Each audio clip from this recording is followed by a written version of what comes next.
మన మధ్యలో దేవుని సేవకులు, దైవజనులు డాక్టర్ బాబు గారు మన మధ్యలో ఉన్నారు. వీరు నేను ముఖాముఖిగా కలుసుకుంది ఈరోజే, కానీ వీరి యొక్క సాక్ష్యాన్ని మాత్రం నేను తణుకులో ఒక యూత్ మీటింగ్కి వెళ్ళినప్పుడు నాకు ముందు వీరి సాక్ష్యం చెప్పారు.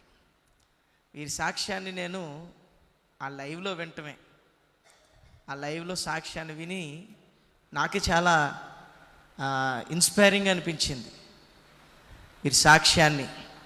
అప్పుడే అనుకున్నాను, పాస్టర్ గారిని తప్పకుండా ఇసుకపల్లి యూత్ క్యాంప్కి తీసుకెళ్ళాలి, ఇక్కడ యవనస్తులు కూడా ఈ సాక్ష్యం ద్వారా బలపరచబడాలని. అయితే నేను అప్పుడు వీరిని కలుసుకోలేకపోయాను. వీరు ఇలా స్టేజ్ దిగారు, నేను వెంటనే మళ్ళీ స్టేజ్ ఎక్కిసాను. మేము ముఖముగ్గా ఎప్పుడు కలుసుకున్నాం అంటే ఇందాకటే కలుసుకున్నాను. అయితే వీరి సాక్ష్యం అండి చాలామంది యవనస్తులను ప్రభావితం చేస్తుంది. దేవునికి స్తోత్రం. చాలా గొప్ప భారంతో వీరికున్న ఆ యొక్క అంగవైకల్యాన్ని కూడా పక్కన పెట్టి దేవుని కొరకు ఒక బలమైన సాధనంగా వాడబడుతున్నారు. దేవునికి స్తోత్రం. పగలు రాత్రి కూడా దేవుడి కొరకు ప్రయాసపడుతున్న దైవజనులు. నిజంగా వీరిని చూడగానే ఇక్కడ ఉన్న యవనస్తులు అనేక మంది సేవకు ప్రేరేపించబడాలి.